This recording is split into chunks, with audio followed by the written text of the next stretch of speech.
Hey YouTube, what's going on? It's your boy Sektor and welcome back to another video. As you could read in the title, today I'm finally making an anticipated guide for PvP Enhancement Shaman 9.2.7 patch Shadowlands. Now in this video I won't be going over macros or add-ons and stuff like that, because I already did that in 9.2 patch and nothing has changed since then, so if you are curious to check those things out, I will leave that down in the comments below so you can check it out. And before we start with the guide, according to this graph, 93% of you are not subscribed, and if you would like to support this channel to help me grow much more as a content and as a channel, please do so. Please subscribe, it's totally free and it literally costs you nothing but a second, and it helps me a lot, as I already mentioned. And without any further ado, let's start with the guide. So the first thing that we're going to talk about will be, of course, the Covenant and about the items. So as you already can see, I am playing the Necrolord Covenant, as the most shamans do, and at the moment I feel like Necrolord Covenant is best. Of course it's very arguable and any Covenant can be good if you make a good combination, but as I said, at this point I feel like Necrolords is the best one. And following the items, the best legendary combination is Witch Doctor's Wolf's Bones, followed by the Unity, aka the Covenant specific legendary. And as you already know, Witch Doctor not only help us with the Feral Spirits cooldown by a lot, but it also helps us to gain that Millstone weapon stacks, which is very important thing for this pack, because your Lightning Bolt and your Elemental Blast are going to deal the most damage in this pack, and you can literally one-shot players with that, so having this combination is really the best. And for the Lightning Bolt and Elemental Blast, the Necrolord perks are so good, so that's the best combo. Of course with Witch Doctors you want to go for the finger, and the Unity one is very arguably, again, most people like it on a head, a lot of people like it on a chest, some on waist or neck. I don't know, I feel like the head is the best option, and the head was kind of the last for the tier sets that I get, so I decided to make the Unity at head, and it's not that much important on which piece you're going to put it. Anyway, the other items are pretty much regular, just old PvP items, and the 4 tier sets, of course, which you know you should always have. And for the trinkets, it's again very arguably Cosmic Gladiator Medallion is the of course mandatory one, and for the second slot depends on what you want. Do you want defensive, do you want to heal yourself a little bit, if you want to deal some damage, so you choose yourself pretty much. And by finishing these items, we are coming to the next thing, which is the stat priority. As usual, versatility should be your main stat prio, followed by the haste, followed by the mastery, and then by the critical at last. And as you can see, they're all pretty similar to me, which is a very best combination at the moment. Like, I do need a little bit more versatility, but overall I'm fine. For the gems and enchants, as usual, you're going to be putting the versatility one, followed by the versatility enchants, 15 agility on the boots, 30 stat on a chest. I use the minor and speed for the back, plus the stamina, and for the weapons, main hand should be Celestial Guidance and off hand should be Sinful Revelation. So yeah, after covering all that equipment stuff, we are going to move straight on to the talents. Moving on to the talents, we are using this combination, which is by far, I feel, the best one. So as I already mentioned earlier, at the first throw you want to go on the Elemental Blast, because it's very insane spell that deals tons of damage and increases your haste, critical or mastery by 3 or 6% for 10 seconds, which cannot do the harm, it's very well. In the second row, best one again is the Storm Flurry, and it's not really arguable. At the third one, as since the lifetime it's always been an optional, and I mostly like to use the Spirit Wolf, because it helps you with your damage reduction and with your movement speed, and you can survive some rogue attacks or something like that, and you can just kite people much easier.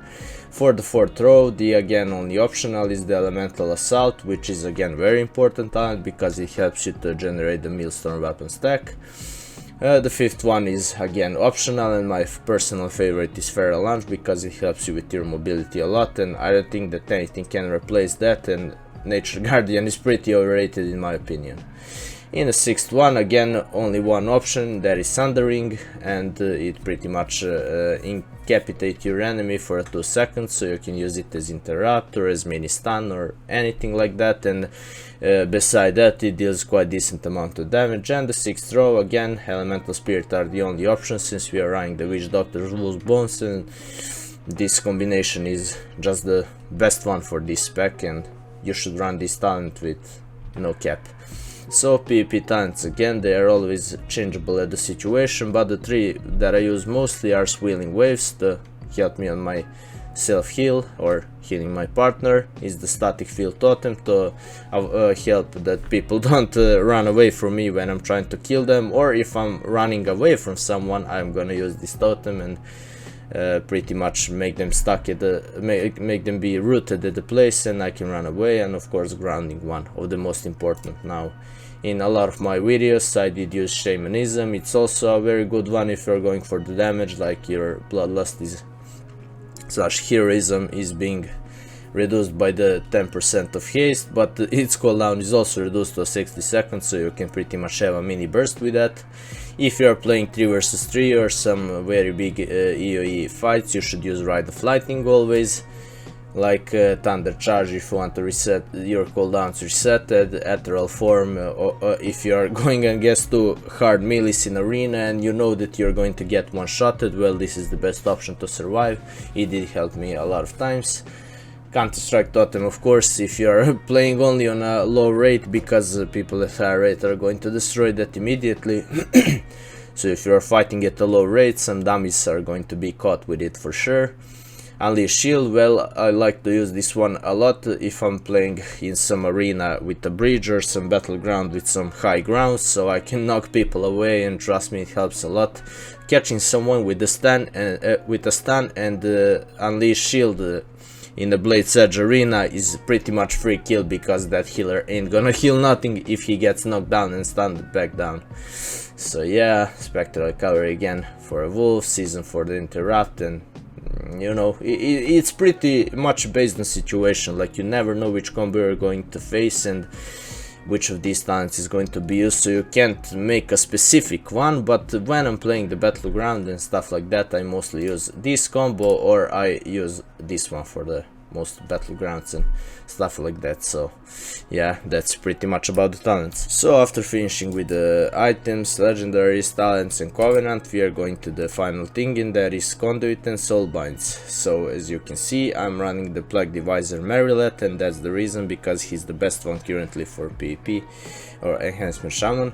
And I'm running by the left side, taking both oozes, then going back to the middle for the ultimate form, and on the right side with undulation maneuvers, and finishing with the Kevin oozling. So the first potency conduit that I'm using is Tumbling Waves, which pretty much is very mandatory with this spec, followed by the Focused Lightning, which of course help your Millstone weapons, which is also very important. And third one, which is very surprising to most of you, I think at least, is this Swirling Currents, which says that using your Healing Stream Totem increase the healing of your next 3 Healing Surge, Healing Wave or Riptide spell by 36%. So this one is very useful, especially if you are playing arena as a double DPS, so your Healing Surge will always be boosted, and you know, when it's instant it can heal up to the 80% of health, and with this boost you can easily top yourself with only 1 heal. And not only that, it helps you in arena, you know, with the double DPS, but you can also heal yourself in a duel or 1v1 world fight or whatever, pretty much. And currently for this spec, nothing of these potency conduits help really much, but this one is the best. For the endurance one, the 2 currently best are the Refreshing Waters, which again increase your healing surge, so yeah, your heals are going pretty insane, even though it got nerfed like past patch or past 2 patch, something like that, but it still is insane with this combination. And the second one is Vital Exhortation. Of course, your Earth Elemental is a very mandatory if you know you're going to be one-shotted in arena or anywhere, and you're just going to use the Earth Elemental to increase your health by 36%. And for the finesse, we have only one, and of course you want to have your cooldowns of Tremor Totem, Earthbind Totem and Capacitator Totem reduced by some seconds. In my case it's 12 seconds because of my item level of that conduit. So yeah, that's pretty much the best combination, and I don't think there is anything better here.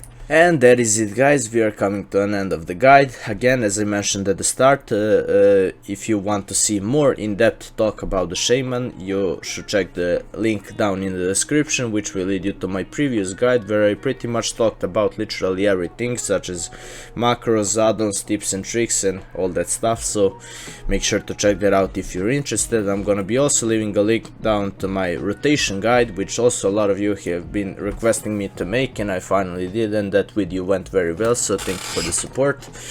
And yeah, again, if you like my content, if you feel like it's good and I deserve a subscribe, please go subscribe. It will help me a ton, and thank you guys for watching, and see you in the next one.